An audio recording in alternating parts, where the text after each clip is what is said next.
Judges chapter 1. After the death of Joshua, the Israelites consulted the Lord, asking, "Who shall be first among us to attack the Canaanites and to do battle with them?" The Lord answered, "Judah shall attack. I have delivered the land into his power."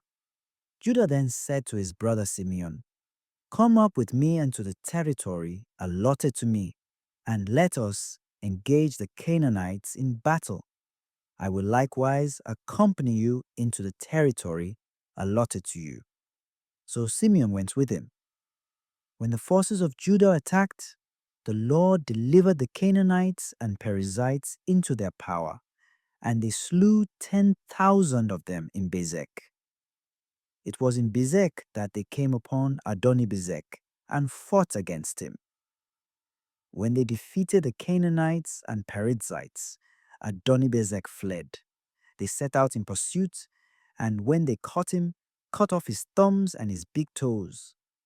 At this, Adoni-Bezek said, 70 kings with their thumbs and big toes cut off used to pick up scraps under my table. As I have done, so has God repaid me." He was brought to Jerusalem, and there he died. The Judahites fought against Jerusalem and captured it, putting it to the sword. Then they destroyed the city by fire. Afterward, the Judahites went down to fight against the Canaanites who lived in the mountain region, in the Negeb, and in the foothills. Judah also marched against the Canaanites who dwelt in Hebron, which was formerly called Kiriath Arba, and defeated Sheshai, Ahiman, and Talmai. From there, they marched against the inhabitants of Debir, which was formerly called Kiriath Sefer. And Caleb said, "I will give my daughter Aksa in marriage to the one who attacks Kiriath Sefer and captures it." Othniel, son of Caleb's younger brother Kenaz, captured it, so Caleb gave him his daughter Aksa in marriage. On the day of her marriage to Othniel, she induced him to ask her father for some land. Then, as she alighted from the ass, Caleb asked her, "What is troubling you?" "Give me an additional gift," she answered. "Since you have assigned land in the Negeb to me, give me also pools of water." So Caleb gave her the upper and the lower pool. The descendants of the Kenites, Moses' father-in-law, came up with the Judahites from the city of palms to the desert at Arad, which is in the Negeb. But they later left and settled among the Amalekites. Judah then went with his brother Simeon, and they defeated the Canaanites who dwelt in Zephath. After having doomed the city to destruction, they renamed it Hormah. Judah, however, did not occupy Gaza with its territory, Ashkelon with its territory, or Ekron with its territory. Since the Lord was with Judah, he gained possession of the mountain region. Yet he could not dislodge those who lived on the plain because they had iron chariots. As Moses had commanded, Hebron was given to Caleb, who then drove from it the 3 sons of Anak. The Benjaminites did not dislodge the Jebusites who dwelt in Jerusalem, with the result that the Jebusites live in Jerusalem beside the Benjaminites to the present day. The house of Joseph too marched up against Bethel, and the Lord was with them. The house of Joseph had a reconnaissance made of Bethel, which formerly was called Luz. The scouts saw a man coming out of the city and said to him, "Show us a way into the city, and we will spare you." He showed them a way into the city, which they then put to the sword. But they let the man and his whole clan go free. He then went to the land of the Hittites, where he built a city and called it Luz, as it is still called. Manasseh did not take possession of Beth Shean with its towns, or of Tanakh with its towns. Neither did he dislodge the inhabitants of Dor and its towns, those of Ibleam and its towns, or those of Megiddo and its towns. The Canaanites kept their hold in this district. When the Israelites grew stronger, they impressed the Canaanites as laborers but did not drive them out. Similarly, the Ephraimites did not drive out the Canaanites living in Gaza, and so the Canaanites live in Gaza in their midst. Zebulun did not dislodge the inhabitants of Kitron or those of Nahalol. The Canaanites live among them, but have become forced laborers. Nor did Asher drive out the inhabitants of Akko or those of Sidon, or take possession of Mahaleb, Aksib, Helba, Afik, or Rehob. The Asherites live among the Canaanite natives of the land, whom they have not dislodged. Naphtali did not drive out the inhabitants of Beth Shemesh or those of Beth Anat, and so they live among the Canaanite natives of the land. However, the inhabitants of Beth Shemesh and Beth Anat have become forced laborers for them. The Amorites hemmed in the Danites in the mountain region, not permitting them to go down into the plain. The Amorites had a firm hold in Har-Heres, Ajalon, and Shalbim. But as the house of Joseph gained the upper hand, they were impressed as laborers. The territory of the Amorites extended from the Akrabim Pass to Selah and beyond. Judges. Chapter 2. An angel of the Lord went up from Gilgal to Bochim and said, "It was I who brought you up from Egypt and led you into the land which I promised on oath to your fathers. I said that I would never break my covenant with you, but that you were not to make a pact with the inhabitants of this land, and you were to pull down their altars. Yet you have not obeyed me. What did you mean by this? For now I tell you, I will not clear them out of your way. They shall oppose you, and their gods shall become a snare for you." When the angel of the Lord had made these threats to all the Israelites, the people wept aloud, and so that place came to be called Bochim. They offered sacrifice there to the Lord. When Joshua dismissed the people, each Israelite went to take possession of his own hereditary land. The people served the Lord during the entire lifetime of Joshua and of those elders who outlived Joshua and who had seen all the great work which the Lord had done for Israel. Joshua, son of Nun, the servant of the Lord, was 110 years old when he died, and they buried him within the borders of his heritage at Timnath-Heres in the mountain region of Ephraim north of Mount Gash. But once the rest of that generation were gathered to their fathers, and a later generation arose that did not know the Lord or what he had done for Israel, the Israelites offended the Lord by serving the Baals, abandoning the Lord, the God of their fathers, who had led them out of the land of Egypt. They followed the other gods of the various nations around them, and by their worship of these gods, provoked the Lord, because they had thus abandoned him and served Baal and the Ashtaroth. The anger of the Lord flared up against Israel, and he delivered them over to plunderers who despoiled them. He allowed them to fall into the power of their enemies, round about whom they were no longer able to withstand. Whatever they undertook, the Lord turned into disaster for them, as in his warning he had sworn he would do, till they were in great distress. Even when the Lord raised up judges to deliver them from the power of their despoilers, they did not listen to their judges, but abandoned themselves to the worship of other gods. They were quick to stray from the way their fathers had taken, and did not follow their example of obedience to the commandments of the Lord. Whenever the Lord raised up judges for them, he would be with the judge and save them from the power of their enemies as long as the judge lived.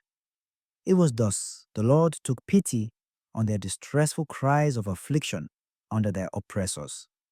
But when the judge died, they would relapse and do worse than their fathers, following other gods in service and worship, relinquishing none of their evil practices or stubborn conduct.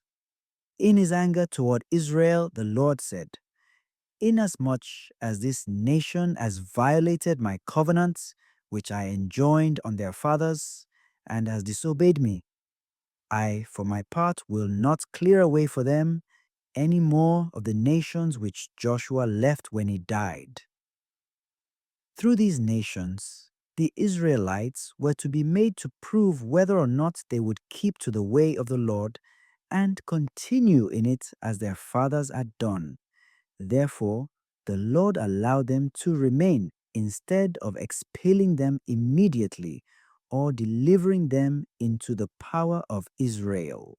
Judges chapter 3. The following are the nations which the Lord allowed to remain, so that through them he might try all those Israelites who had no experience of the battles with Canaan, training them in battle. Those generations only of the Israelites who would not have had that previous experience: the 5 lords of the Philistines, and all the Canaanites, the Sidonians, and the Hivites who dwell in the mountain region of Lebanon, between Baal Hermon and the entrance to Hamath. These serve to put Israel to the test, to determine whether they would obey the commandments the Lord had enjoined on their fathers through Moses. Besides, the Israelites were living among the Canaanites, Hittites, Amorites, Perizzites, Hivites, and Jebusites. In fact, they took their daughters in marriage and gave their own daughters to their sons in marriage and served their gods. Because the Israelites had offended the Lord by forgetting the Lord their God and serving the Baals and the Asherahs, the anger of the Lord flared up against them, and he allowed them to fall into the power of Cushan-Rishathaim, king of Aram-Naharaim, whom they served for 8 years. But when the Israelites cried out to the Lord, he raised up for them a savior, Othniel, son of Caleb's younger brother Kenaz, who rescued them. The Spirit of the Lord came upon him, and he judged Israel. When he went out to war, the Lord delivered Cushan-Rishathaim, king of Aram, into his power, so that he made him subject. The land then was at rest for 40 years, until Othniel, son of Kenaz, died. Again, the Israelites offended the Lord, who because of this offense strengthened Eglon, king of Moab, against Israel. In alliance with the Ammonites and Amalekites, he attacked and defeated Israel, taking possession of the city of palms. The Israelites then served Eglon, king of Moab, for 18 years. But when the Israelites cried out to the Lord, he raised up for them a savior, the Benjaminite Ehud, son of Gera, who was left-handed. It was by him that the Israelites sent their tribute to Eglon, king of Moab. Ehud made himself a 2-edged dagger, a foot long, and wore it under his clothes over his right thigh. He presented the tribute to Eglon, king of Moab, who was very fat, and after the presentation went off with the tribute bearers. He returned, however, from where the idols are near Gilgal, and said, "I have a private message for you, O king." And the king said, "Silence." Then, when all his attendants had left his presence, and Ehud went in to him, where he sat alone in his cool upper room, Ehud said, "I have a message from God for you." So the king rose from his chair, and then Ehud, with his left hand, drew the dagger from his right thigh and thrust it into Eglon's belly. The hilt also went in after the blade, and the fat closed over the blade, because he did not withdraw the dagger from his body. Then Ehud went out into the hall, shutting the doors of the upper room on him and locking them. When Ehud had left and the servants came, they saw that the doors of the upper room were locked and thought, "He must be easing himself in the cool chamber." They waited until they finally grew suspicious. Since he did not open the doors of the upper room, they took the key and opened them. There on the floor, dead, lay their lord. During their delay, Ehud made good his escape and, passing the idols, took refuge in Seirah. On his arrival, he sounded the horn in the mountain region of Ephraim, and the Israelites went down from the mountains with him as their leader. "Follow me," he said to them, "for the Lord has delivered your enemies, the Moabites, into your power." So they followed him down and seized the fords of the Jordan leading to Moab, permitting no one to cross. On that occasion, they slew about 10,000 Moabites, all of them strong and valiant men. Not a man escaped. Thus was Moab brought under the power of Israel at that time, and the land had rest for 80 years. After him there was Shamgar, son of Anat, who slew 600 Philistines with an ox goad. He too rescued Israel. Judges. Chapter 4. After Ehud's death, however, the Israelites again offended the Lord. So the Lord allowed them to fall into the power of the Canaanite king, Jabin, who reigned in Hazor. The general of his army was Sisera, who dwelt in Harosheth Hagoyim. But the Israelites cried out to the Lord, for with his 900 iron chariots, he sorely oppressed the Israelites for 20 years. At this time, the prophetess Deborah, wife of Lapidoth, was judging Israel.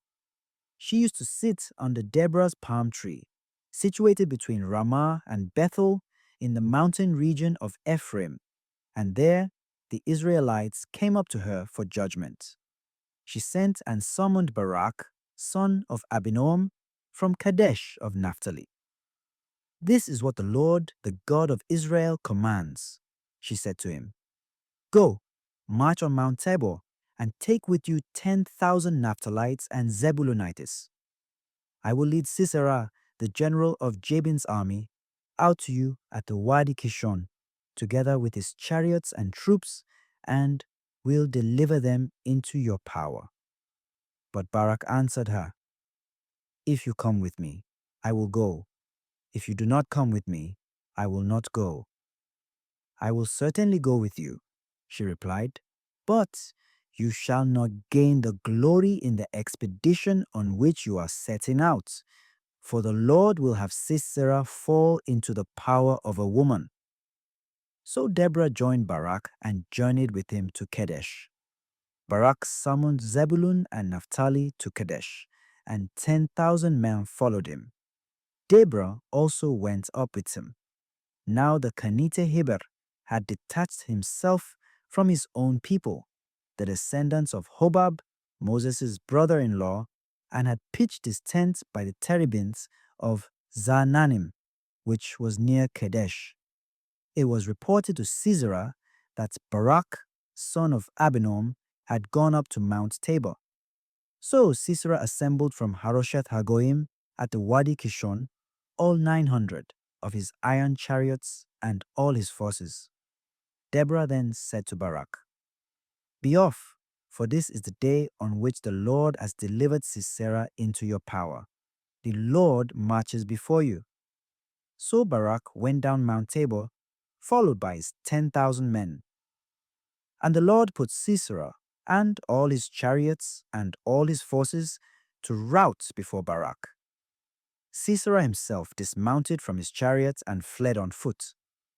Barak, however, pursued the chariots and the army as far as Harosheth Hagoyim. The entire army of Sisera fell beneath the sword, not even one man surviving.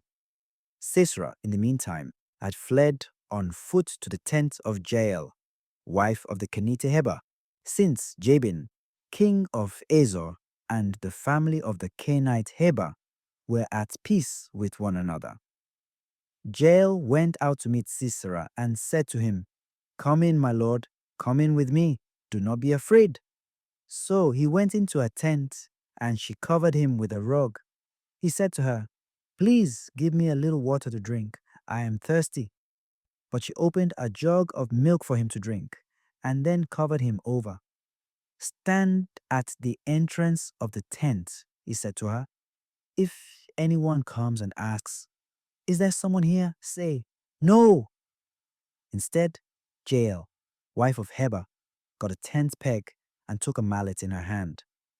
While Sisera was sound asleep, she stealthily approached him and drove the peg through his temple down into the ground, so that he perished in death. Then when Barak came in pursuit of Sisera, Jael went out to meet him and said to him, "Come, I will show you the man you seek." So he went in with her, and there lay Sisera dead, with the tent peg through his temple. Thus, on that day, God humbled the Canaanite king, Jabin, before the Israelites.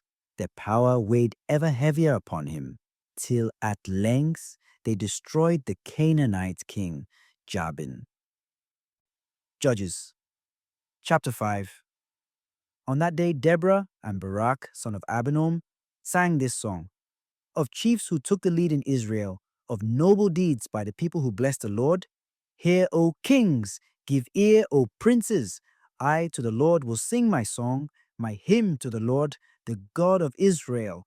O Lord, when you went out from Seir, when you marched from the land of Edom, the earth quaked and the heavens were shaken, while the clouds sent down showers.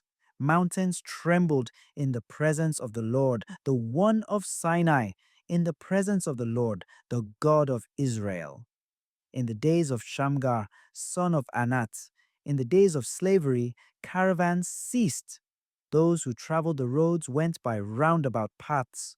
Gone was freedom beyond the walls, gone indeed from Israel. When I, Deborah, rose, when I rose, a mother in Israel, new gods were their choice. Then the war was at their gates. Not a shield could be seen, nor a lance among 40,000 in Israel. My heart is with the leaders of Israel, nobles of the people who bless the Lord, they who ride on white asses, seated on saddlecloths as they go their way. Sing of them to the strains of the harpers at the wells, where men recount the just deeds of the Lord, his just deeds that brought freedom to Israel. Awake, awake, Deborah, awake, awake, strike up a song, strength. Arise, Barak, make the spoilers your spoil, son of Abinoam. Then down came the fugitives with the mighty. The people of the Lord came down for me as warriors. From Ephraim, princes were in the valley. Behind you was Benjamin among your troops. From Machia came down commanders. From Zebulun, wielders of the marshal's staff. With Deborah were the princes of Issachar. Barak too was in the valley, his course unchecked. Among the clans of Reuben great were the searchings of hearts. Why do you stay beside your hearts, listening to the lowing of the herds? Among the clans of Reuben great were the searchings of heart. Gilead, beyond the Jordan, rests. Why does Dan spend his time in ships? Asher, who dwells along the shore, is resting in his coves. Zebulun is the people defying death. Naphtali, too, on the open heights. The kings came and fought. Then they fought, those kings of Canaan, at Taanach by the waters of Megiddo. No silver booty did they take. From the heavens the stars too fought. From their courses they fought against Sisera. The Wadi Kishon swept them away. A Wadi, the Kishon. Then the hooves of the horses pounded, with the dashing of his steeds. Curse Meroz, says the Lord, hurl a curse at its inhabitants. For they came not to my help, as warriors to the help of the Lord. Blessed among women be Jael, blessed among tent-dwelling women. He asked for water, she gave him milk. In a princely bowl, she offered curds. With her left hand, she reached for the peg, with her right, for the workman's mallet. She hammered Sisera, crushed his head. She smashed stove in his temple. At her feet, he sank down, fell, lay still. Down at her feet, he sank and fell. Where he sank down, there he fell, slain. From the window peered down and wailed the mother of Sisera from the lattice. Why is his chariot so long in coming? Why are the hoofbeats of his chariots delayed? The wisest of her princesses answers her, and she too keeps answering herself. They must be dividing the spoil they took. There must be a damsel or two for each man, spoils of dyed cloth as Sisera's spoil, an ornate shawl or two for me in the spoil. May all your enemies perish thus, O Lord, but your friends be as the sun rising in its might. And the land was at rest for 40 years. Judges, chapter 6. The Israelites offended the Lord, who therefore delivered them into the power of Midian for 7 years, so that Midian held Israel subject. For fear of Midian, the Israelites established the fire signals on the mountains, the caves for refuge, and the strongholds. And it used to be that when the Israelites had completed their sowing, Midian, Amalek, and the Kedemites would come up, encamp opposite them, and destroy the produce of the land as far as the outskirts of Gaza, leaving no sustenance in Israel, nor sheep, oxen, or asses. For they would come up with their livestock, and their tents would become as numerous as locusts, and neither they nor their camels could be numbered.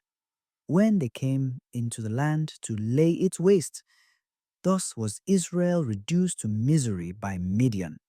And so the Israelites cried out to the Lord.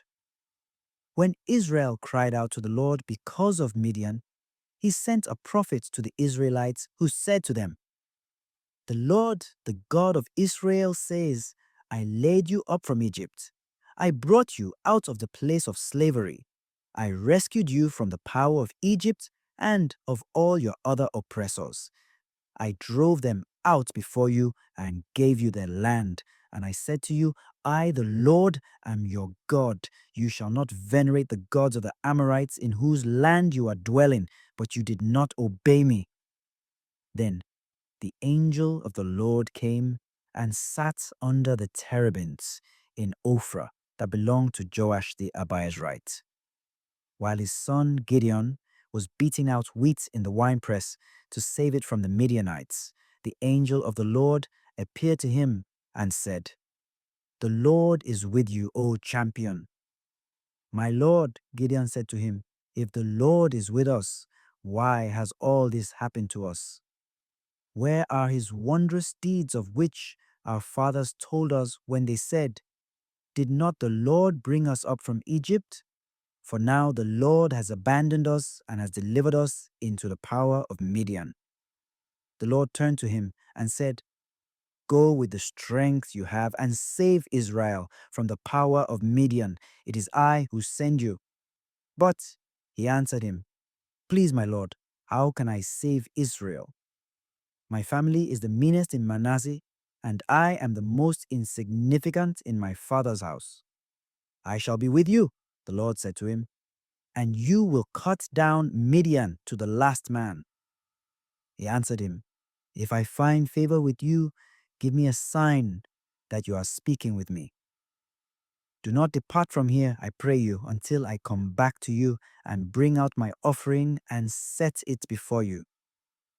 He answered, "I will await your return." So Gideon went off and prepared a kid and an ephah of flour in the form of unleavened cakes. Putting the meat in a basket and the broth in a pot, he brought them out to him under the terebinth and presented them. The angel of God said to him, "Take the meat and unleavened cakes and lay them on this rock." then pour out the broth. When he had done so, the angel of the Lord stretched out the tip of the staff he held and touched the meat and unleavened cakes. Thereupon, a fire came up from the rock which consumed the meat and unleavened cakes, and the angel of the Lord disappeared from sight. Gideon, now aware that it had been the angel of the Lord, said, "Alas, Lord God, that I have seen the angel of the Lord face to face." The Lord answered him, "Be calm, do not fear, you shall not die." So Gideon built there an altar to the Lord and called it Yahweh Shalom. To this day, it is still in Ophrah of the Abiezrites. That same night, the Lord said to him, "Take the 7-year-old spare bullock and destroy your father's altar to Baal and cut down the sacred pole that is by it. You shall build instead the proper kind of altar to the Lord your God on top of this stronghold. Then take the spare bullock and offer it as a holocaust on the wood from the sacred pole you have cut down."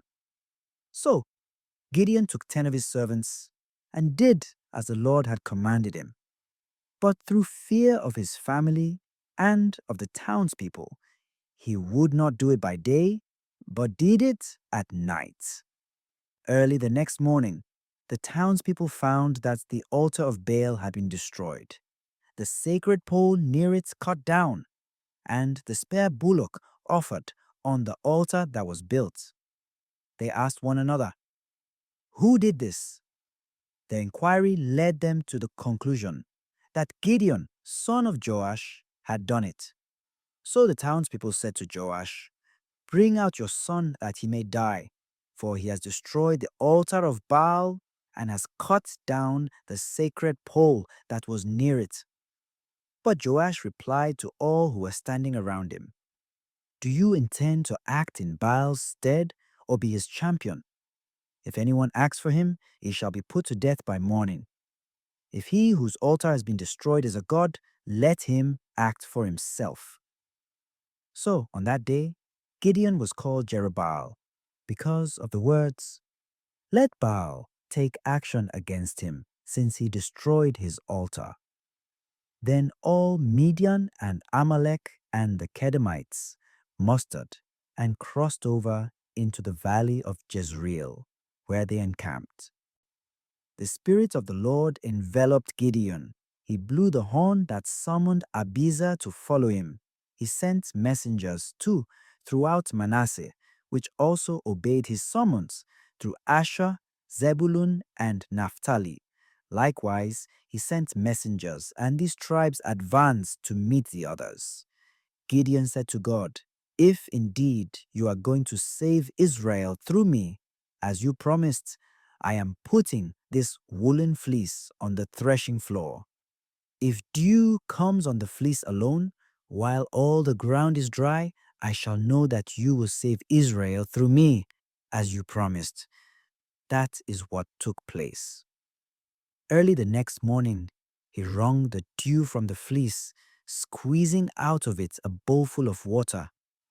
Gideon then said to God, "Do not be angry with me if I speak once more. Let me make just one more test with the fleece. Let the fleece alone be dry, but let there be dew on all the ground." That night God did so. The fleece alone was dry, but there was dew on all the ground. Judges chapter 7. Early the next morning, Jerubbaal, that is Gideon, encamped by En-Harod with all his soldiers. The camp of Midian was in the valley north of Gibeath Hammoreh. The Lord said to Gideon, "You have too many soldiers with you for me to deliver Midian into their power, lest Israel vaunt itself against me and say, 'My own power brought me the victory.' Now proclaim to all the soldiers, if anyone is afraid or fearful, let him leave." When Gideon put them to this test on the mountain, 22,000 of the soldiers left, but 10,000 remained. The Lord said to Gideon, "There are still too many soldiers. Lead them down to the water and I will test them for you there. If I tell you that a certain man is to go with you, he must go with you. But no one is to go if I tell you he must not." When Gideon led the soldiers down to the water, the Lord said to him, "You shall set to one side everyone who laps up the water as a dog does with its tongue. To the other, everyone who kneels down to drink." Those who lapped up the water raised to their mouths by hand and numbered 300, but all the rest of the soldiers knelt down to drink the water. The Lord said to Gideon, "By means of the 300 who lapped up the water, I will save you and will deliver Midian into your power. So let all the other soldiers go home." Their horns and such supplies as the soldiers had with them were taken up, and Gideon ordered the rest of the Israelites to their tents, but kept the 300 men. Now the camp of Midian was beneath him in the valley. That night the Lord said to Gideon, "Go, descend on the camp, for I have delivered it up to you. If you are afraid to attack, go down to the camp with your aide Purah. When you hear what they are saying, you will have the courage to descend on the camp." So he went down with his aide Purah to the outposts of the camp. The Midianites, Amalekites, and all the Kedemites lay in the valley, as numerous as locusts. Nor could their camels be counted, for these were as many as the sands on the seashore. When Gideon arrived, one man was telling another about a dream. "I had a dream," he said, "that a round loaf of barley bread was rolling into the camp of Midian. It came to our tent and struck it, and as it fell, it turned the tent upside down." "This can only be the sword of the Israelite Gideon, son of Joash," the other replied. "God has delivered Midian and all the camp into his power." When Gideon heard the description and explanation of the dream, he prostrated himself. Then, returning to the camp of Israel, he said, "Arise, for the Lord has delivered the camp of Midian into your power." He divided the 300 men into 3 companies and provided them all with horns and with empty jars and torches inside the jars. "Watch me and follow my lead," he told them. "I shall go to the edge of the camp, and as I do, you must do also.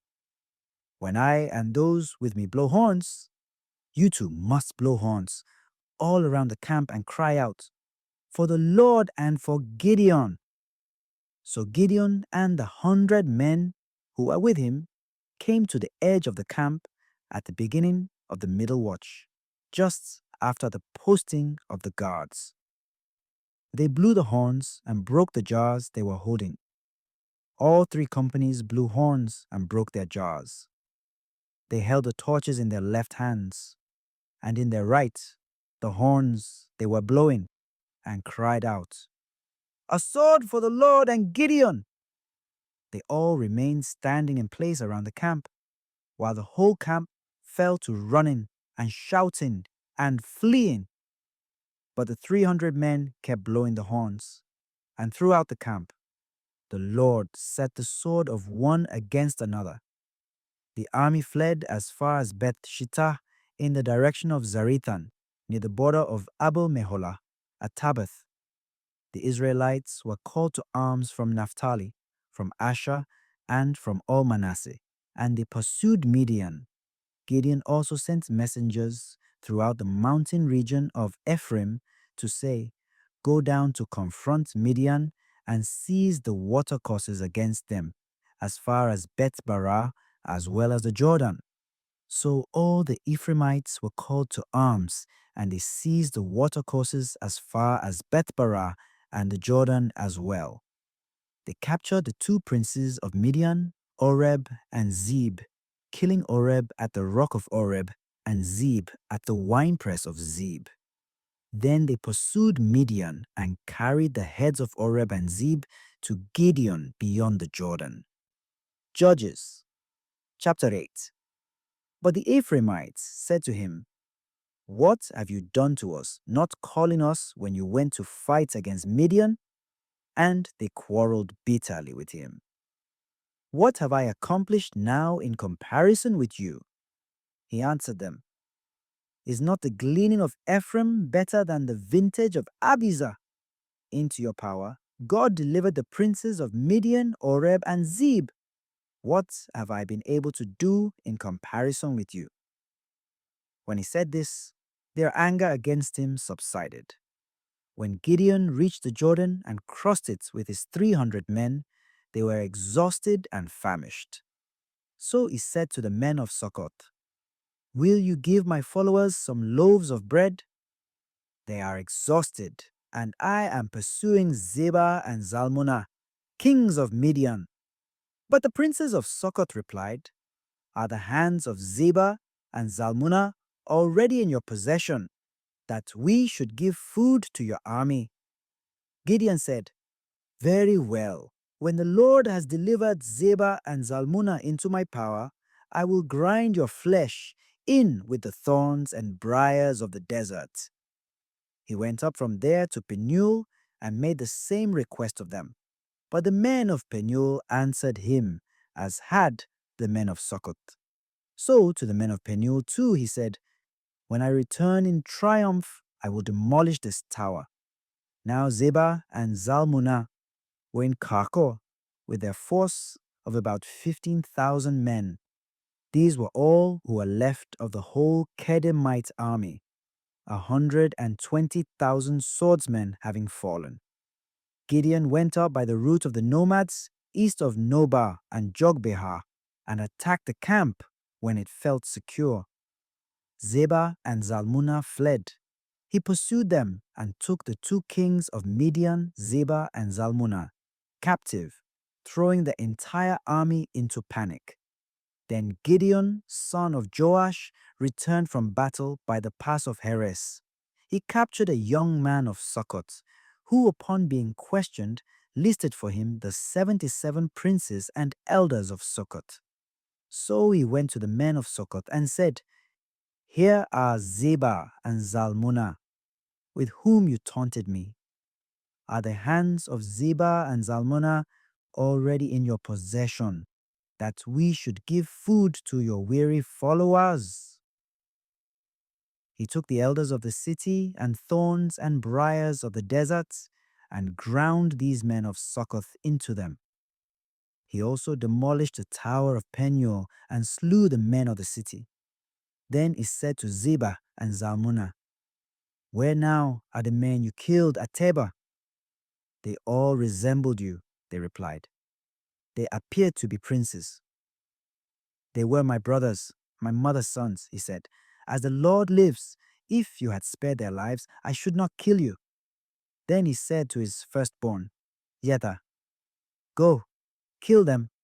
Since Yetha was still a boy, he was afraid and did not draw his sword. Zebah and Zalmunna said, "Come, kill us yourself, for a man's strength is like the man." So Gideon stepped forward and killed Zebah and Zalmunna. He also took the crescents that were on the necks of their camels. The Israelites then said to Gideon, "Rule over us, you, your son, and your son's son, for you rescued us from the power of Midian." But Gideon answered them, "I will not rule over you, nor shall my son rule over you.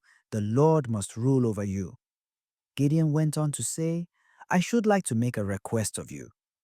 Will each of you give me a ring from his booty?" For being Ishmaelites, the enemy had gold rings.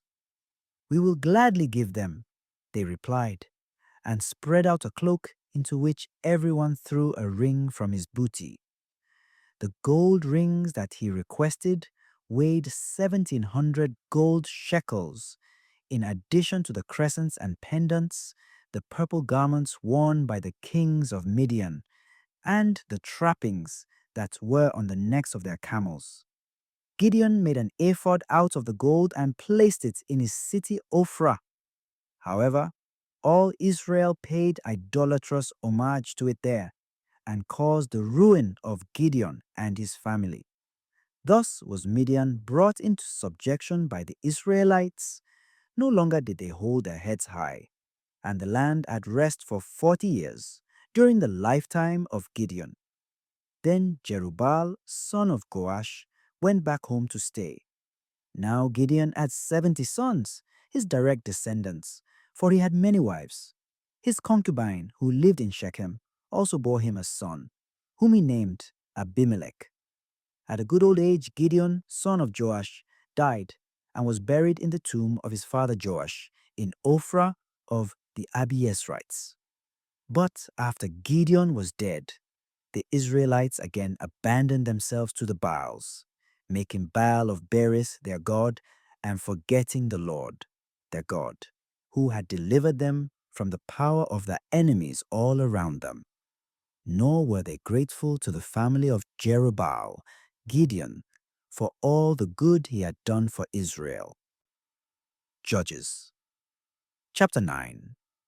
Abimelech, son of Jerubbaal, went to his mother's kinsmen in Shechem, and said to them, and to the whole clan to which his mother's family belonged, "Put this question to all the citizens of Shechem: which is better for you, that 70 men, all of Jerubbaal's sons, rule over you, or that one man rule over you?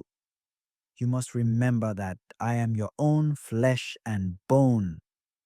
When his mother's kin repeated these words to them on his behalf, all the citizens of Shechem sympathized with Abimelech, thinking he is our kinsman.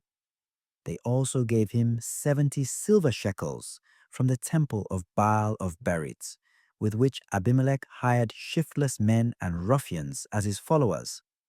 He then went to his ancestral house in Ophrah and slew his brothers, the 70 sons of Jerubbaal, on one stone. Only the youngest son of Jerubbaal, Jotham, escaped, for he was hidden. Then all the citizens of Shechem and all Beth Millo came together and proceeded to make Abimelech king by the terebinths at the memorial pillar in Shechem. When this was reported to him, Jotham went to the top of Mount Gerizim and, standing there, cried out to them in a loud voice, "Hear me, citizens of Shechem, that God may then hear you. Once the trees went to anoint a king over themselves, so they said to the olive tree, 'Reign over us.' But the olive tree answered them, 'Must I give up my rich oil, whereby men and gods are honored, and go to wave over the trees?' Then the trees said to the fig tree, 'Come, you reign over us.' But the fig tree answered them, 'Must I give up my sweetness and my good fruits, and go to wave over the trees?' Then the trees said to the vine, 'Come you, and reign over us.' But the vine answered them, 'Must I give up my wine that cheers gods and men, and go to wave over the trees?' Then all the trees said to the buckthorn, 'Come, you reign over us.' But the buckthorn replied to the trees, 'If you wish to anoint me king over you in good faith, come and take refuge in my shadow. Otherwise, let fire come from the buckthorn and devour the cedars of Lebanon. Now then, if you have acted in good faith and honorably in appointing Abimelech your king, if you have dealt well with Jerubbaal and with his family, and if you have treated him as he deserved, for my father fought for you at the risk of his life when he saved you from the power of Midian, but you have risen against his family this day, and have killed his 70 sons upon one stone, and have made Abimelech, the son of his handmaid, king over the citizens of Shechem, because he is your kinsman. If, then, you have acted in good faith and with honor toward Jerubbaal and his family this day, rejoice in Abimelech, and may he in turn rejoice in you. But if not, let fire come forth from Abimelech to devour the citizens of Shechem and Beth Millo, and let fire come forth from the citizens of Shechem and from Beth Millo to devour Abimelech." Then Jotham went in flight to Beer, where he remained for fear of his brother Abimelech. When Abimelech had ruled Israel for 3 years, God put bad feelings between Abimelech and the citizens of Shechem, who rebelled against Abimelech. This was to repay the violence done to the 70 sons of Jerubbaal and to avenge their blood upon their brother Abimelech, who killed them, and upon the citizens of Shechem, who encouraged him to kill his brothers. The citizens of Shechem then set men in ambush for him on the mountain tops, and these robbed all who passed them on the road. But it was reported to Abimelech. Now Gaal, son of Ebed, came over to Shechem with his kinsmen. The citizens of Shechem put their trust in him and went out into the fields, harvested their grapes, and trod them out. Then they held a festival and went to the temple of their God, where they ate and drank and cursed Abimelech. Gaal, son of Ebed, said, "Who is Abimelech? And why should we of Shechem serve him? Were not the son of Jerubbaal and his lieutenant Zebul once subject to the men of Hamor, father of Shechem? Why should we serve him?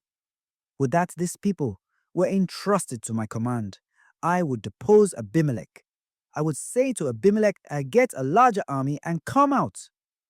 At the news of what Gaal, son of Ebed, had said, Zebul, the ruler of the city, was angry and sent messengers to Abimelech in Arumah with the information, "Gaal, son of Ebed, and his kinsmen have come to Shechem and are stirring up the city against you.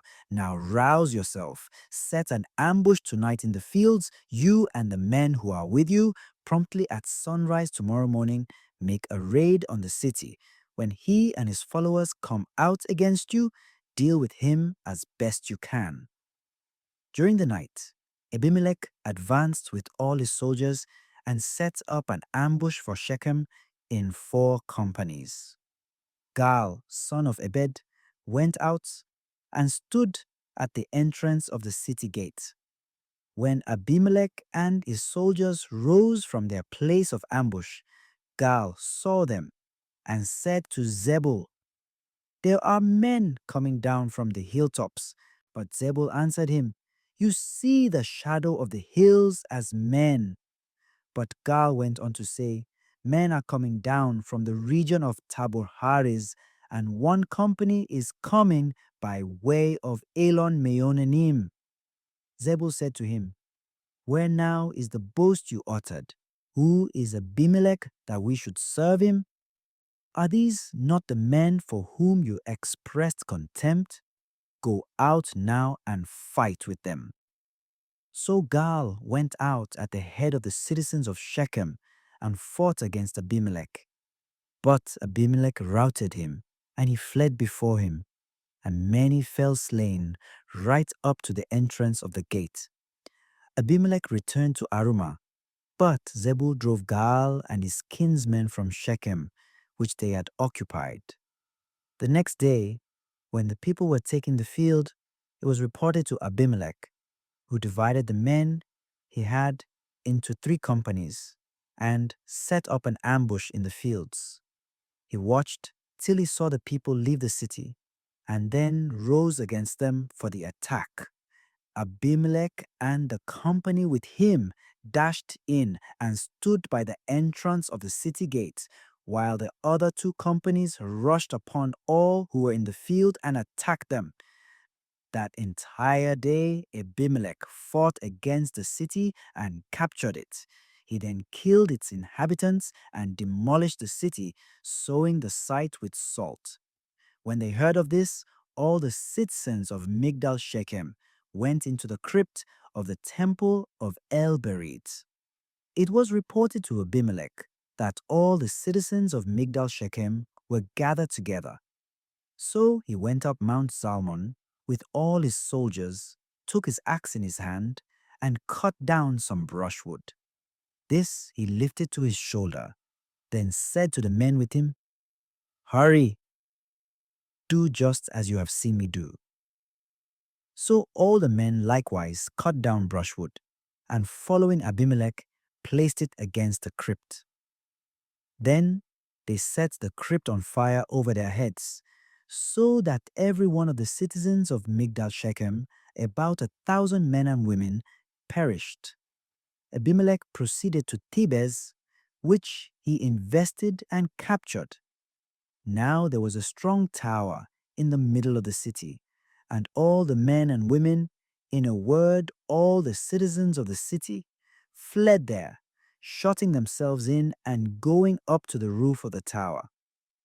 Abimelech came up to the tower and fought against it, advancing to the very entrance of the tower to set it on fire. But a certain woman cast the upper part of a millstone down on Abimelech's head, and it fractured his skull. He immediately called his armor-bearer and said to him, "Draw your sword and dispatch me, lest they say of me that a woman killed me." So his attendant ran him through, and he died. When the Israelites saw that Abimelech was dead, they all left for their homes. Thus did God requite the evil Abimelech had done to his father in killing his 70 brothers. God also brought all their wickedness home to the Shechemites, for the curse of Jotham, son of Jerubbaal, overtook them. Judges chapter 10. After Abimelech there rose to save Israel the Issacharite Tola, son of Puah, son of Dodo, a resident of Shamir in the mountain region of Ephraim. When he had judged Israel 23 years, he died and was buried in Shamir. Jair the Gileadite came after him and judged Israel 22 years. He had 30 sons who rode on 30 saddle asses and possessed 30 cities in the land of Gilead. These are called Havoth Jair to the present day. Jair died and was buried in Carmon. The Israelites again offended the Lord, serving the Baals and Ashtaroths, the gods of Aram, the gods of Sidon, the gods of Moab, the gods of the Ammonites, and the gods of the Philistines. Since they had abandoned the Lord and would not serve him, the Lord became angry with Israel and allowed them to fall into the power of the Philistines and the Ammonites. For 18 years, they afflicted and oppressed the Israelites in Bashan and all the Israelites in the Amorite land beyond the Jordan in Gilead. The Ammonites also crossed the Jordan to fight against Judah, Benjamin, and the house of Ephraim, so that Israel was in great distress. Then the Israelites cried out to the Lord, "We have sinned against you. We have forsaken our God and have served the Baals." The Lord answered the Israelites, "Did not the Egyptians, the Amorites, the Ammonites, the Philistines, the Sidonians, the Amalekites, and the Midianites oppress you? Yet, when you cried out to me, and I saved you from their grasp, you still forsook me and worshipped other gods. Therefore, I will save you no more. Go and cry out to the gods you have chosen. Let them save you now that you are in distress." But the Israelites said to the Lord, "We have sinned. Do to us whatever you please. Only save us this day." And they cast out the foreign gods from their midst and served the Lord, so that he grieved over the misery of Israel. The Ammonites had gathered for war and encamped in Gilead, while the Israelites assembled and encamped in Mizpah. And among the people, the princes of Gilead said to one another, "The one who begins the war against the Ammonites shall be leader of all the inhabitants of Gilead." Judges chapter 11. There was a chieftain, the Gileadite Jephthah, born to Gilead of a harlot. Gilead's wife had also borne him sons, and on growing up the sons of the wife had driven Jephthah away, saying to him, "You shall inherit nothing in our family, for you are the son of another woman." So Jephthah had fled from his brothers and had taken up residence in the land of Tob. A rabble had joined company with him and went out with him on raids.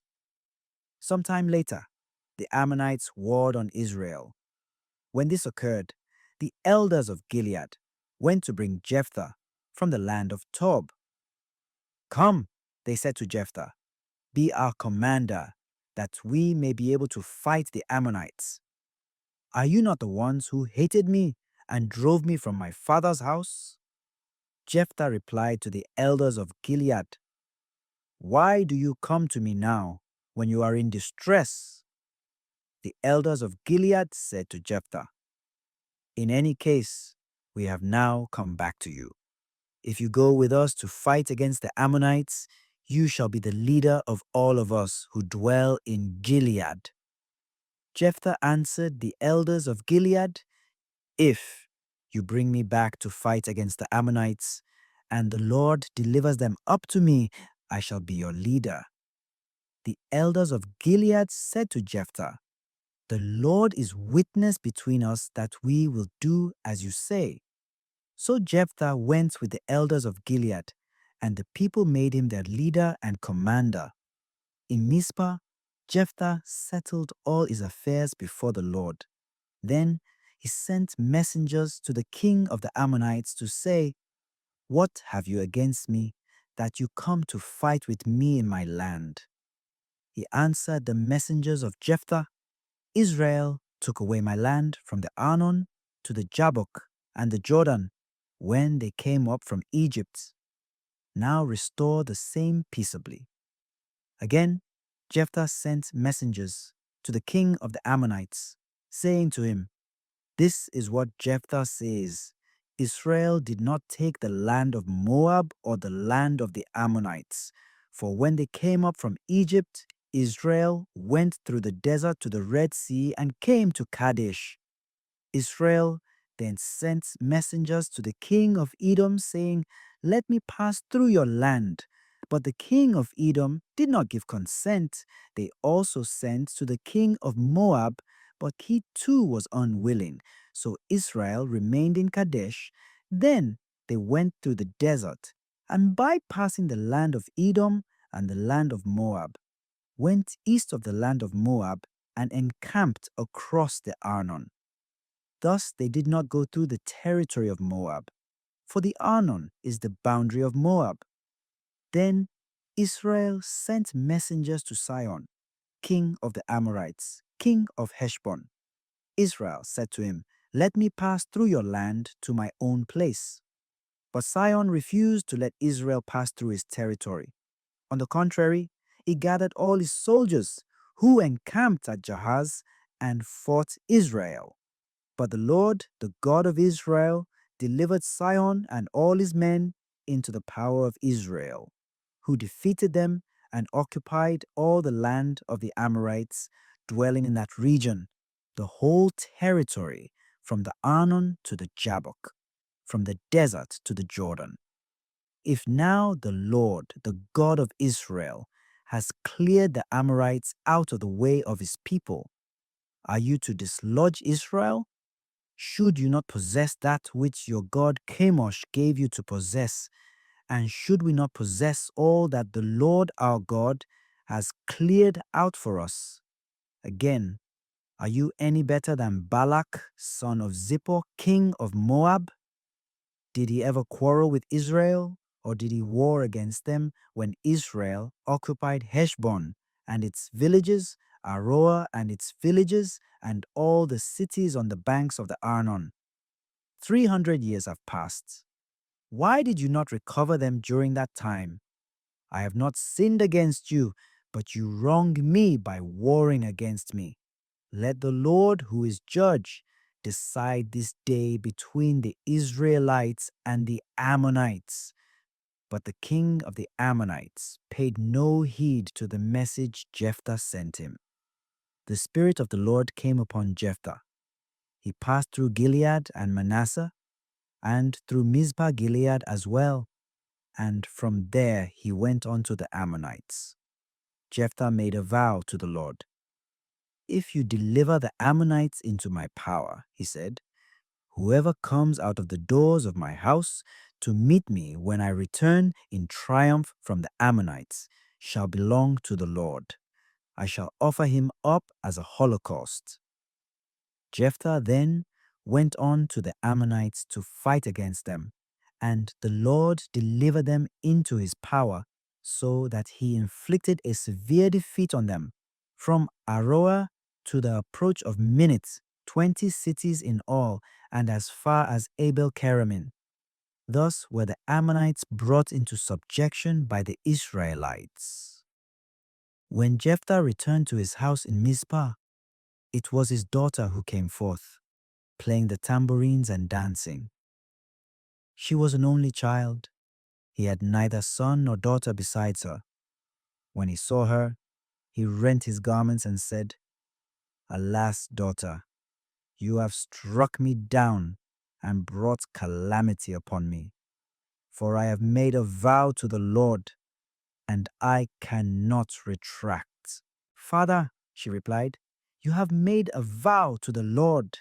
Do with me as you have vowed, because the Lord has wrought vengeance for you on your enemies, the Ammonites." Then she said to her father, "Let me have this favor. Spare me for 2 months, that I may go off down the mountains to mourn my virginity with my companions." "Go," he replied, and sent her away for 2 months. So she departed with her companions and mourned her virginity on the mountains. At the end of the 2 months, she returned to her father, who did to her as he had vowed. She had not been intimate with man. It then became a custom in Israel for Israelite women to go yearly to mourn the daughter of Jephthah, the Gileadite, for 4 days of the year. Judges, chapter 12. The men of Ephraim gathered together and crossed over to Zaphon. They said to Jephthah, "Why do you go on to fight with the Ammonites without calling us to go with you? We will burn your house over you." Jephthah answered them, "My soldiers and I were engaged in a critical contest with the Ammonites. I summoned you, but you did not rescue me from their power. When I saw that you would not effect a rescue, I took my life in my own hand and went on to the Ammonites, and the Lord delivered them into my power. Why then do you come up against me this day to fight with me?" Then Jephthah called together all the men of Gilead and fought against Ephraim, whom they defeated. For the Ephraimites had said, "You of Gilead are Ephraimite fugitives in territory belonging to Ephraim and Manasseh." The Gileadites took the fords of the Jordan toward Ephraim. When any of the fleeing Ephraimites said, "Let me pass," the men of Gilead would say to him, "Are you an Ephraimite?" If he answered, "No," they would ask him to say Shibboleth. If he said Sibboleth, not being able to give the proper pronunciation, they would seize him and kill him at the fords of the Jordan. Thus 42,000 Ephraimites fell at that time. After having judged Israel for 6 years, Jephthah the Gileadite died and was buried in his city in Gilead. After him, Ibzan of Bethlehem judged Israel. He had 30 sons. He also had 30 daughters married outside the family, and he brought in as wives for his sons 30 young women from outside the family. After having judged Israel for 7 years, Ibzan died and was buried in Bethlehem. After him, the Zebulunite Elon judged Israel. When he had judged Israel for 10 years, the Zebulunite Elon died and was buried in Elon in the land of Zebulun. After him, the Pirathonite Abdon, son of Hillel, judged Israel. He had 40 sons and 30 grandsons who rode on 70 saddle asses. After having judged Israel for 8 years, the Pirathonite Abdon, son of Hillel, died and was buried in Pirathon in the land of Ephraim on the mountain of the Amalekites.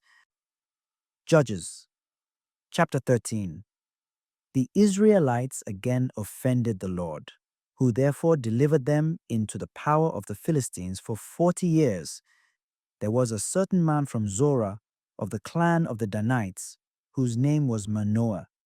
His wife was barren and had borne no children. An angel of the Lord appeared to the woman and said to her, "Though you are barren and have had no children, yet you will conceive and bear a son.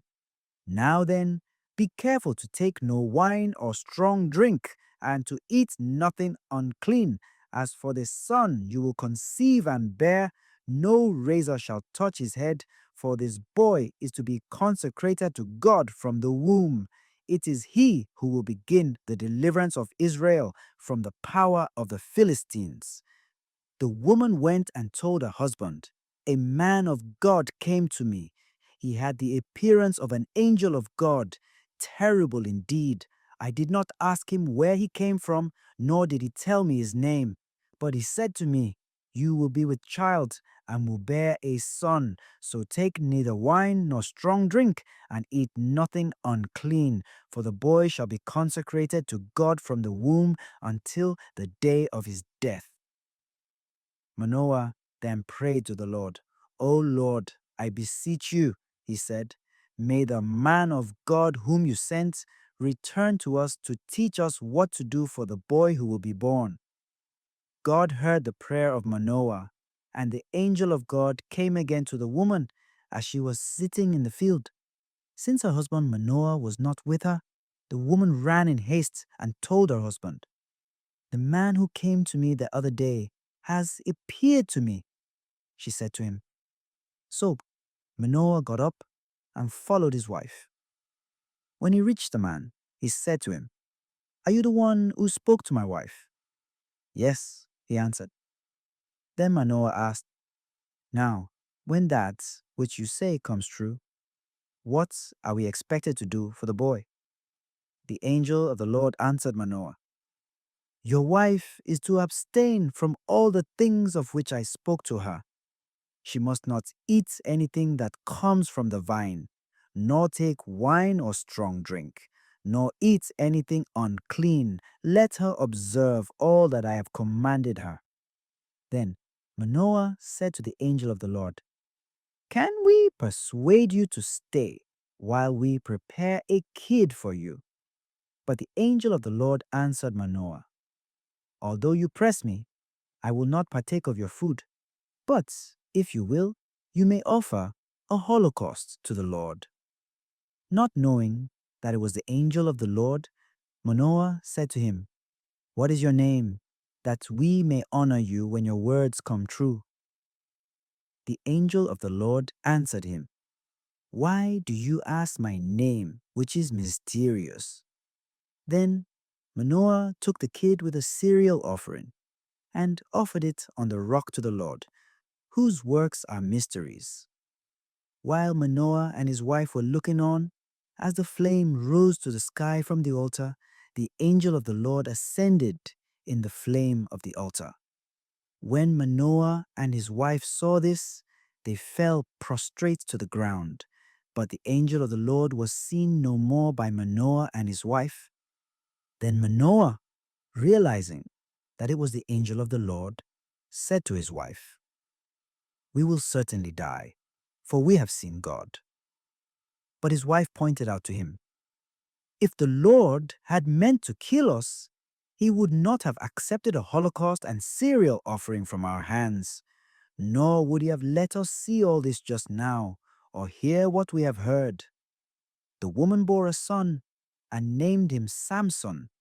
The boy grew up, and the Lord blessed him. The Spirit of the Lord first stirred him in Mahanedan, which is between Zorah and Eshtaol. Judges chapter 14.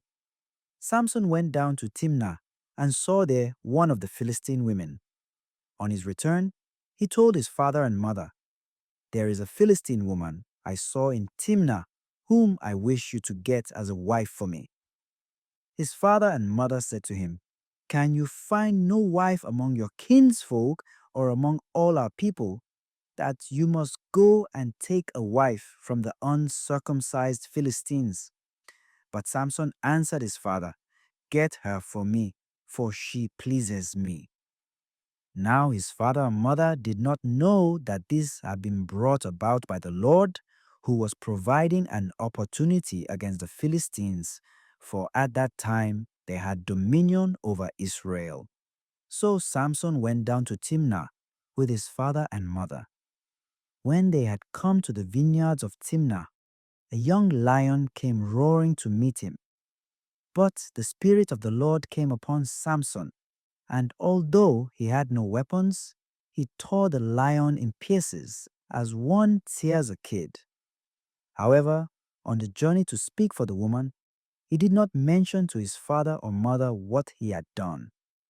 Later, when he returned to marry the woman who pleased him, he stepped aside to look at the remains of the lion and found a swarm of bees and honey in the lion's carcass. So he scooped the honey out into his palms and ate it as he went along. When he came to his father and mother, he gave them some to eat, without telling them that he had scooped the honey from the lion's carcass. His father also went down to the woman, and Samson gave a banquet there, since it was customary for the young men to do this.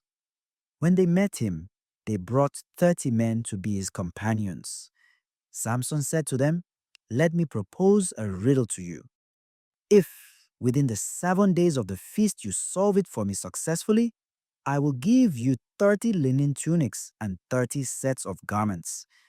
But if you cannot answer it for me, you must give me 30 tunics and 30 sets of garments." "Propose your riddle," they responded. "We will listen to it." So he said to them, "Out of the eater came forth food, and out of the strong came forth sweetness." After 3 days' failure to answer the riddle, they said on the 4th day to Samson's wife, "Coax your husband to answer the riddle for us, or we will burn you and your family. Did you invite us here to reduce us to poverty?" At Samson's side, his wife wept and said, "You must hate me. You do not love me, for you have proposed a riddle to my countrymen, but have not told me the answer." He said to her, "If I have not told it even to my father or my mother, must I tell it to you?" But she wept beside him during the 7 days the feast lasted. On the 7th day, since she importuned him, he told her the answer, and she explained the riddle to her countrymen. On the 7th day, before the sun set, the men of the city said to him, "What is sweeter than honey, and what is stronger than a lion?" He replied to them, "If you had not plowed with my heifer, you would not have solved my riddle." The Spirit of the Lord came upon him, and he went down to Ashkelon, where he killed 30 of their men and despoiled them. He gave their garments to those who had answered the riddle. Then he went off to his own family in anger, and Samson's wife was married to the one who had been best man at his wedding. Judges chapter 15. After some time, in the season of the wheat harvest, Samson visited his wife, bringing a kid. But when he said, "Let me be with my wife in private," her father would not let him enter, saying, "I thought it certain you wished to repudiate her, so I gave her to your best man. Her younger sister is more beautiful than she. You may have her instead." Samson said to them, "This time the Philistines cannot blame me if I harm them." So Samson left and caught 300 foxes. Turning them tail to tail, he tied between each pair of tails one of the torches he had at hand. He then kindled the torches and set the foxes loose in the standing grain of the Philistines, thus burning both the shocks and the standing grain, and the vineyards and olive orchards as well. When the Philistines asked who had done this, they were told, "Samson, the son-in-law of the Timnite, because his wife was taken and given to his best man." So the Philistines went up and destroyed her and her family by fire. Samson said to them, "If this is how you act, I will not stop until I have taken revenge on you." And with repeated blows, he inflicted a great slaughter on them. Then he went down and remained in a cavern of the cliff of Etam. The Philistines went up and, from a camp in Judah, deployed against Lehi. When the men of Judah asked, "Why have you come up against us?" they answered, "To take Samson prisoner, to do to him as he has done to us." 3,000 men of Judah went down to the cavern in the cliff of Etam and said to Samson, "Do you not know that the Philistines are our rulers? Why then have you done this to us?" He answered them, "As they have done to me, so have I done to them." They said to him, "We have come to take you prisoner, to deliver you over to the Philistines." Samson said to them, "Swear to me that you will not kill me yourselves." "No," they replied, "we will certainly not kill you, but will only bind you and deliver you over to them." So they bound him with 2 new ropes and brought him up from the cliff. When he reached Lehi, and the Philistines came shouting to meet him, the Spirit of the Lord came upon him.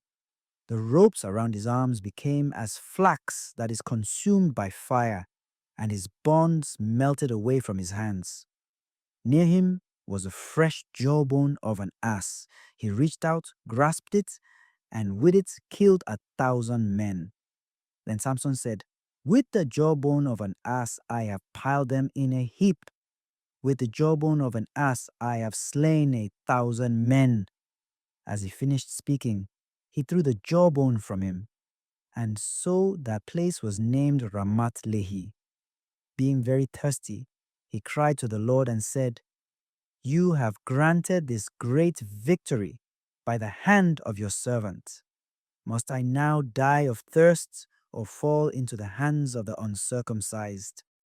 Then God split the cavity in Lehi, and water issued from it, which Samson drank till his spirit returned and he revived. Hence that spring in Lehi is called En Hakore to this day. Samson judged Israel for 20 years in the days of the Philistines. Judges chapter 16. Once Samson went down to Gaza, where he saw a harlot and visited her. Informed that Samson had come there, the men of Gaza surrounded him with an ambush at the city gate all night long. And all the night they waited, saying, "Tomorrow morning we will kill him." Samson rested there until midnight. Then he rose, seized the doors of the city gate and the 2 gateposts, and tore them loose, bar and all. He hoisted them on his shoulders and carried them to the top of the ridge opposite Hebron. After that, he fell in love with a woman in the Wadi Sorek whose name was Delilah. The lords of the Philistines came to her and said, "Beguile him and find out the secret of his great strength and how we may overcome and bind him so as to keep him helpless. We'll each give you 1,100 shekels of silver." So Delilah said to Samson, "Tell me the secret of your great strength and how you may be bound so as to be kept helpless." "If they bind me with 7 fresh bowstrings which have not dried," Samson answered her, "I shall be as weak as any other man." So the lords of the Philistines brought her 7 fresh bowstrings, which had not dried, and she bound him with them. She had men lying in wait in the chamber, and so she said to him, "The Philistines are upon you, Samson." But he snapped the strings, as a thread of tow is severed by a whiff of flame, and the secret of his strength remained unknown. Delilah said to Samson, "You have mocked me and told me lies. Now tell me how you may be bound." "If they bind me tight with new ropes with which no work has been done," he answered her, "I shall be as weak as any other man." So Delilah took new ropes and bound him with them. Then she said to him, "The Philistines are upon you, Samson." For there were men lying in wait in the chamber. But he snapped them off his arms like thread. Delilah said to Samson again, "Up to now you have mocked me and told me lies. Tell me how you may be bound." He said to her, "If you weave my 7 locks of hair into the web and fasten them with a pin, I shall be as weak as any other man." So, while he slept, Delilah wove his 7 locks of hair into the web and fastened them in with the pin. Then she said, "The Philistines are upon you, Samson." Awakening from his sleep, he pulled out both the weaver's pin and the web. Then she said to him, "How can you say that you love me when you do not confide in me? 3 times already you have mocked me and not told me the secret of your great strength." She importuned him continually and vexed him with her complaints till he was deathly weary of them. So he took her completely into his confidence and told her, "No razor has touched my head, for I have been consecrated to God from my mother's womb. If I am shaved, my strength will leave me, and I shall be as weak as any other man." When Delilah saw that he had taken her completely into his confidence, she summoned the lords of the Philistines, saying, "Come up this time, for he has opened his heart to me." So the lords of the Philistines came and brought up the money with them. She had him sleep on her lap and called for a man who shaved off his 7 locks of hair. Then she began to mistreat him, for his strength had left him. When she said, "The Philistines are upon you, Samson," swing, and he woke from his sleep. He thought he could make good his escape, as he had done time and again, for he did not realize that the Lord had left him. But the Philistines seized him and gouged out his eyes. Then they brought him down to Gaza and bound him with bronze fetters, and he was put to grinding in the prison. But the hair of his head began to grow as soon as it was shaved off. The lords of the Philistines assembled to offer a great sacrifice to their god Dagon and to make merry. They said, "Our God has delivered into our power Samson, our enemy." When the people saw him, they praised their God. For they said, "Our God has delivered into our power our enemy, the ravager of our land, the one who has multiplied our slain." Then they stationed him between the columns. When their spirits were high, they said, "Call Samson, that he may amuse us." So they called Samson from the prison, and he played the buffoon before them. Samson said to the attendant who was holding his hand, "Put me where I may touch the columns that support the temple and may rest against them." The temple was full of men and women. All the lords of the Philistines were there, and from the roof about 3,000 men and women looked on as Samson provided amusement. Samson cried out to the Lord and said, "O Lord God, remember me. Strengthen me, O God, this last time, that for my 2 eyes I may avenge myself once and for all on the Philistines." Samson grasped the 2 middle columns on which the temple rested and braced himself against them, one at his right hand, the other at his left. And Samson said, "Let me die with the Philistines." He pushed hard, and the temple fell upon the lords and all the people who were in it. Those he killed at his death were more than those he had killed during his lifetime. All his family and kinsmen went down and bore him up for burial in the grave of his father Manoah between Zorah and Eshtaol. He had judged Israel for 20 years. Judges chapter 17. There was a man in the mountain region of Ephraim whose name was Micah. He said to his mother, "The 1,100 shekels of silver over which you pronounced a curse in my hearing when they were taken from you, are in my possession. It was I who took them, so now I will restore them to you." When he restored the 1,100 shekels of silver to his mother, she took 200 of them and gave them to the silversmith, who made of them a carved idol overlaid with silver. Then his mother said, "May the Lord bless my son.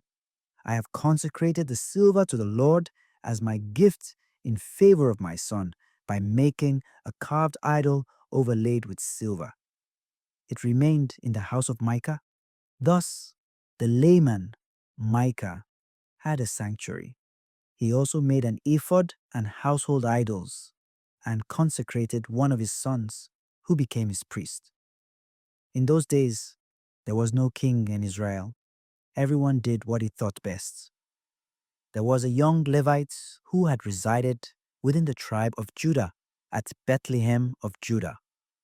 From that city, he set out to find another place of residence.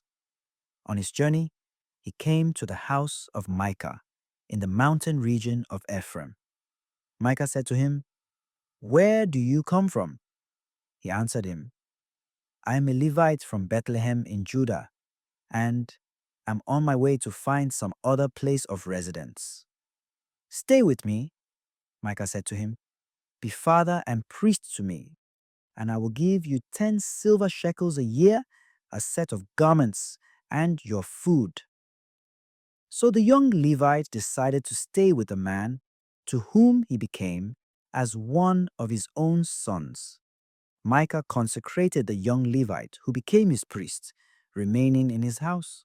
Therefore Micah said, "Now I know that the Lord will prosper me, since the Levite has become my priest." Judges chapter 18. At that time, there was no king in Israel. Moreover, the tribe of Danites were in search of a district to dwell in, for up to that time they had received no heritage among the tribes of Israel. So the Danites sent from their clan a detail of 5 valiant men of Zorah and Eshtaol to reconnoiter the land and scout it.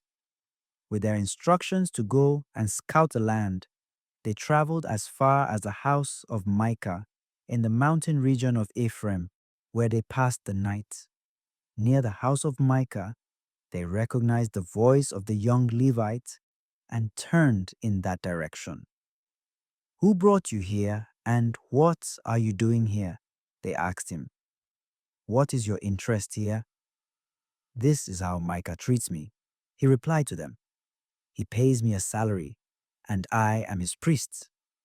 They said to him, "Consult God, that we may know whether the undertaking we are engaged in will succeed." The priest said to them, "Go and prosper.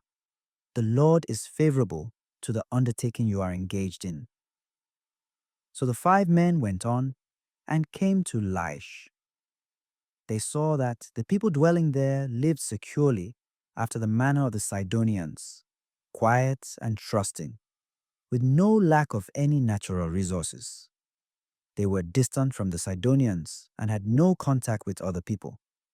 When the 5 returned to their kinsmen in Zorah and Eshtaol and were asked for a report, they replied, "Come, let us attack them, for we have seen the land, and it is very good.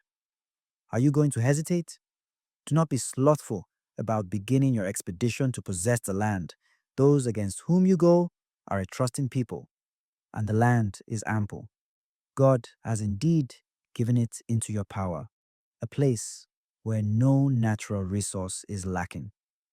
So 600 men of the clan of the Danites, fully armed with weapons of war, set out from where they were in Zorah and Eshtaol, and camped in Judah up near Kiriath Jearim. Hence, to this day, the place which lies west of Kiriath Jearim is called Mahane Dan. From there, they went on to the mountain region of Ephraim and came to the house of Micah.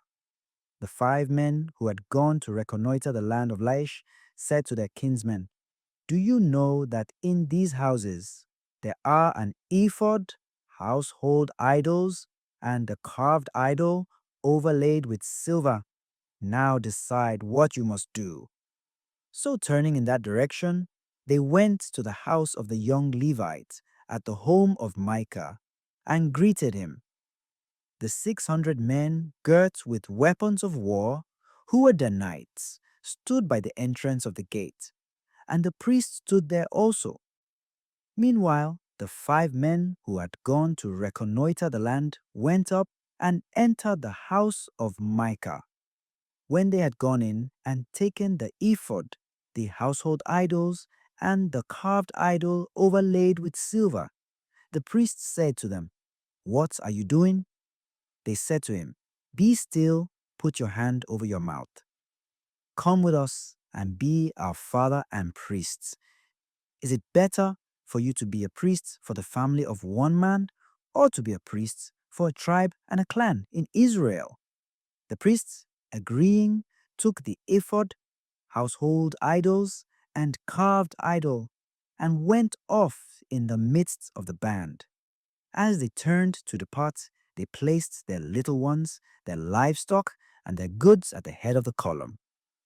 The Danites had already gone some distance, when those in the houses near that of Micah took up arms and overtook them. They called to the Danites, who turned about and said to Micah, "What do you want that you have taken up arms?" "You have taken my God, which I made, and have gone off with my priest as well," he answered. "What is left for me? How then can you ask me what I want?" The Danites said to him, "Let us hear no further sound from you, lest fierce men fall upon you, and you and your family lose your lives."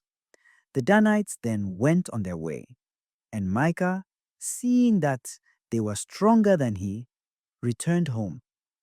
Having taken what Micah had made and the priest he had had, they attacked Laish, a quiet and trusting people. They put them to the sword and destroyed their city by fire. No one came to their aid, since the city was far from Sidon and they had no contact with other people. The Danites then rebuilt the city, which was in the valley that belongs to Beth Rehob, and lived there. They named it Dan after their ancestor Dan, son of Israel. However, the name of the city was formerly Laish. The Danites set up the carved idol for themselves, and Jonathan, son of Gershom, son of Moses, and his descendants were priests for the tribe of the Danites until the time of the captivity of the land. They maintained the carved idol Micah had made as long as the house of God was in Shiloh. Judges chapter 19. At that time, when there was no king in Israel, there was a Levite residing in remote parts of the mountain region of Ephraim, who had taken for himself a concubine from Bethlehem of Judah. His concubine was unfaithful to him and left him for her father's house in Bethlehem of Judah, where she stayed for some 4 months. Her husband then set out with his servant and a pair of asses, and went after her to forgive her and take her back. She brought him into her father's house, and on seeing him, the girl's father joyfully made him welcome. He was detained by the girl's father, and so he spent 3 days with this father-in-law of his, eating and drinking and passing the night there. On the 4th day, they rose early in the morning, and he prepared to go. But the girl's father said to his son-in-law, "Fortify yourself with a little food. You can go later on." So they stayed, and the 2 men ate and drank together. Then the girl's father said to the husband, "Why not decide to spend the night here and enjoy yourself?" The man still made a move to go, but when his father-in-law pressed him, he went back and spent the night there. On the 5th morning, he rose early to depart, but the girl's father said, "Fortify yourself and tarry until the afternoon. When he and his father-in-law had eaten, and the husband was ready to go with his concubine and servant, the girl's father said to him, "It is already growing dusk. Stay for the night. See, the day is coming to an end. Spend the night here and enjoy yourself. Early tomorrow, you can start your journey home." The man, however, refused to stay another night. He and his concubine set out with a pair of saddled asses and traveled till they came opposite Jebus, which is Jerusalem. Since they were near Jebus, with the day far gone, the servant said to his master, "Come, let us turn off to the city of the Jebusites and spend the night in it." But his master said to him, "We will not turn off to a city of foreigners who are not Israelites, but will go on to Gibeah. Come," he said to his servant, "let us make for some other place, either Gibeah or Ramah, to spend the night." So they continued on their way till the sun set on them when they were abreast of Gibeah of Benjamin. There they turned off to enter Gibeah for the night.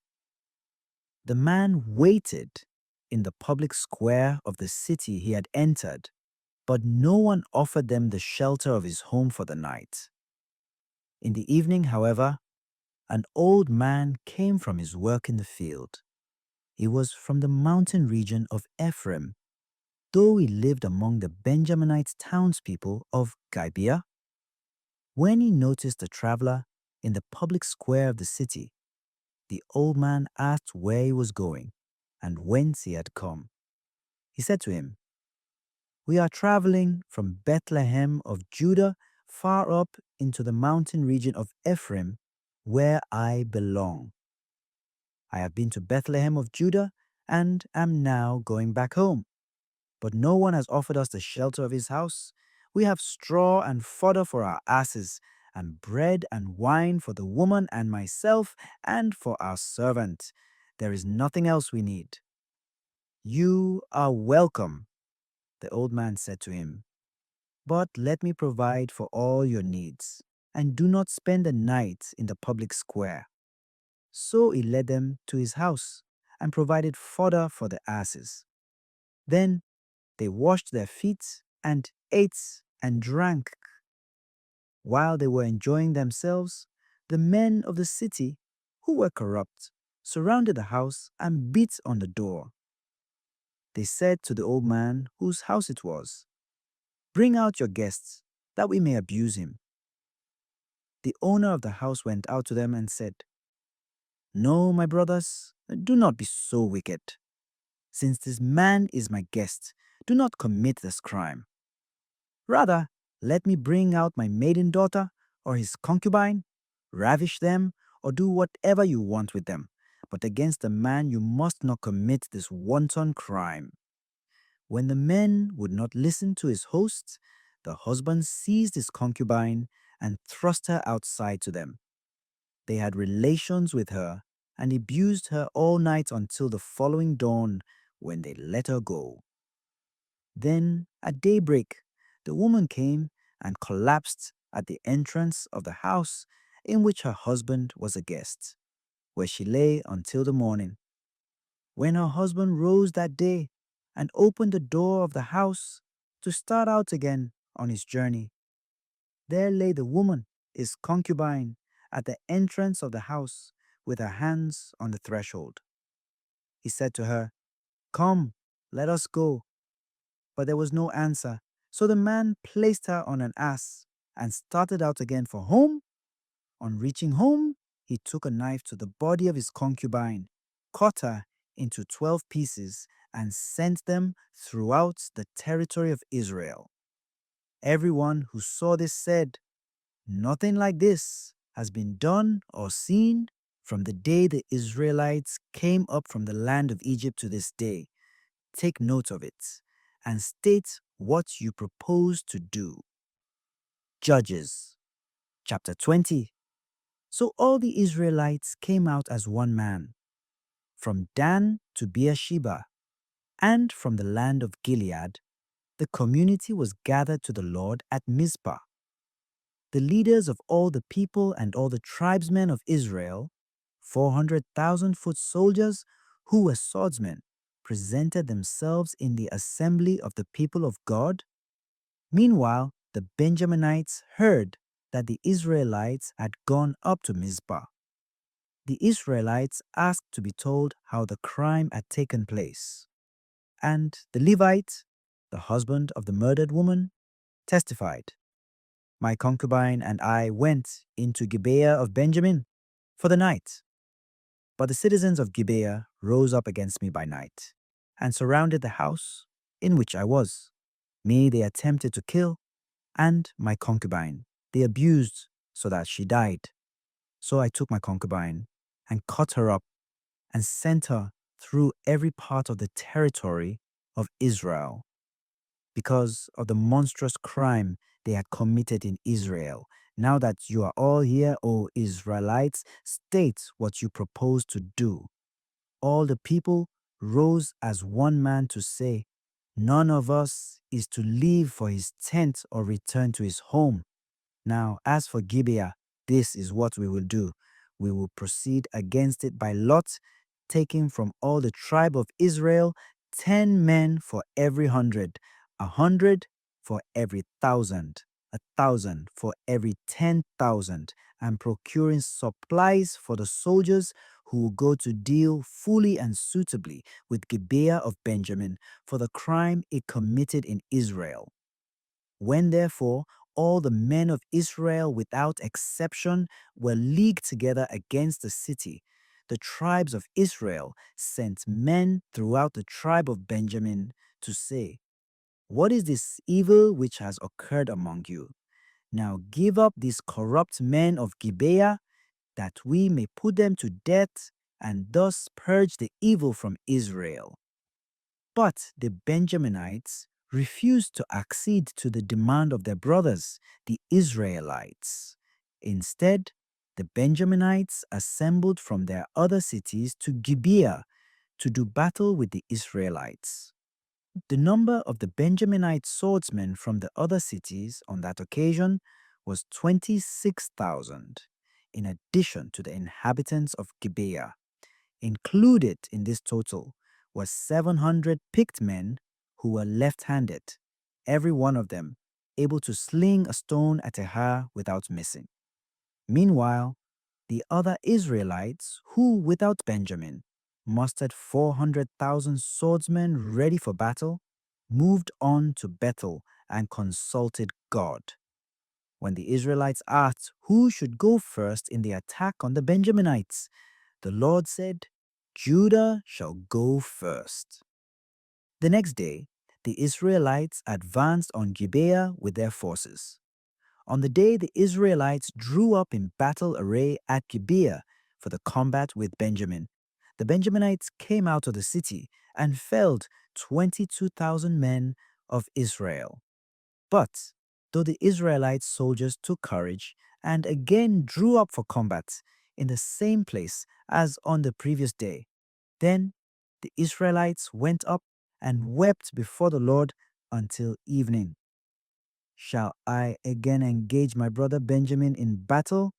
they asked the Lord, and the Lord answered that they should. When they met the Benjaminites for the second time, once again, the Benjaminites who came out of Gibeah against them felled 18,000 Israelites, all of them swordsmen. So the entire Israelite army went up to Bethel, where they wept and remained fasting before the Lord until evening of that day, besides offering holocausts and peace offerings before the Lord. When the Israelites consulted the Lord, for the ark of the covenant of God was there in those days, and Phinehas, son of Eleazar, son of Aaron, was ministering to him in those days, and asked, "Shall I go out again to battle with Benjamin, my brother, or shall I desist?" The Lord said, "Attack, for tomorrow I will deliver him into your power." So Israel set men in ambush around Gibeah. The Israelites went up against the Benjaminites for the third time and formed their line of battle at Gibeah, as on other occasions. The Benjaminites went out to meet them, and in the beginning, they killed off about 30 of the Israelite soldiers in the open field, just as on the other occasions. Therefore, the Benjaminites thought, "We are defeating them as before," not realizing that disaster was about to overtake them. The Israelites, however, had planned the flights so as to draw them away from the city onto the highways. They were drawn away from the city onto the highways, of which the one led to Bethel, the other to Gibeon.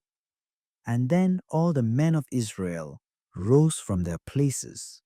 They reformed their ranks at Baal-Tamar, and the Israelites in ambush rushed from their place west of Gibeah.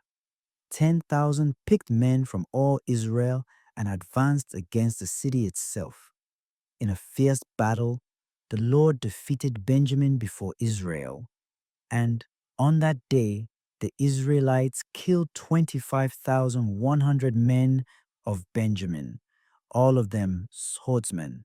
To the Benjaminites, it had looked as though the enemy were defeated, for the men of Israel gave ground to Benjamin, trusting in the ambush they had set at Gibeah. But then the men in ambush made a sudden dash into Gibeah, overran it, and put the whole city to the sword.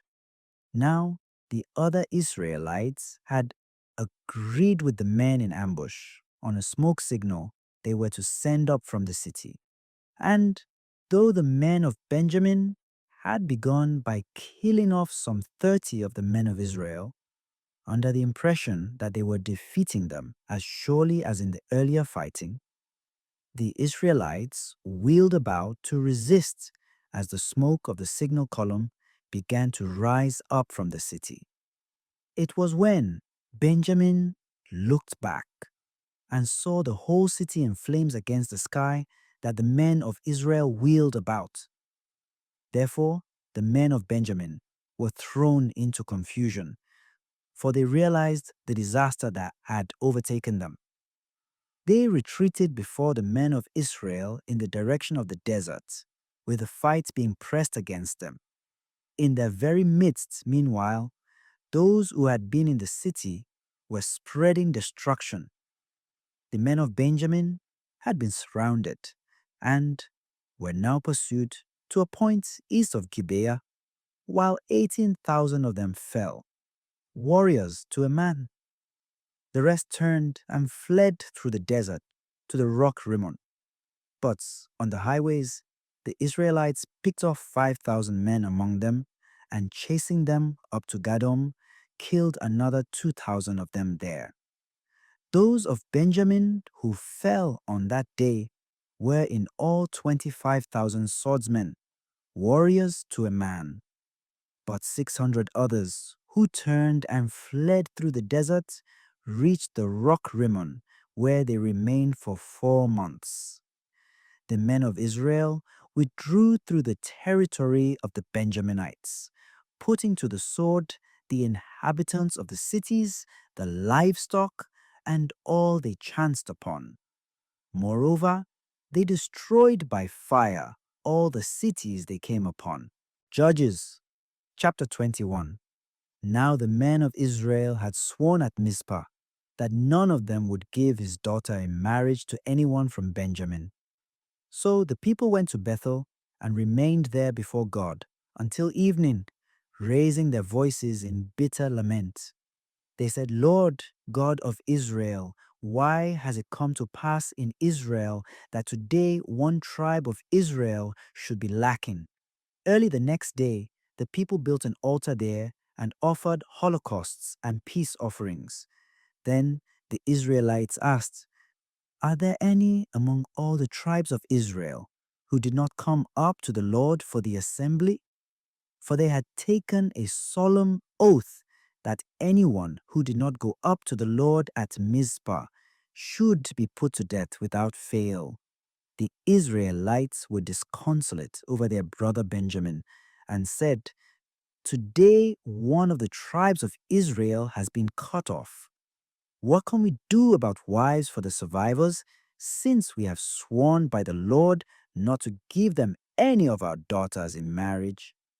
And when they asked whether anyone among the tribes of Israel had not come up to the Lord in Mizpah, they found that none of the men of Jabesh Gilead had come to the encampment for the assembly. A roll call of the army established that none of the inhabitants of that city were present. The community, therefore, sent 12,000 warriors with orders to go to Jabesh Gilead and put those who lived there to the sword, including the women and children. They were told to include under the ban all males and every woman who was not still a virgin. Finding among the inhabitants of Jabesh Gilead 400 young virgins who had had no relations with men, they brought them to the camp at Shiloh in the land of Canaan. Then the whole community sent a message to the Benjaminites at the rock Rimmon, offering them peace. When Benjamin returned at that time, they gave them as wives the women of Jabesh Gilead, whom they had spared, but these proved to be not enough for them. The people were still disconsolate over Benjamin, because the Lord had made a breach among the tribes of Israel. And the elders of the community said, "What shall we do for wives for the survivors? For every woman in Benjamin has been put to death." They said, "Those of Benjamin who survive must have heirs, else one of the Israelite tribes will be wiped out.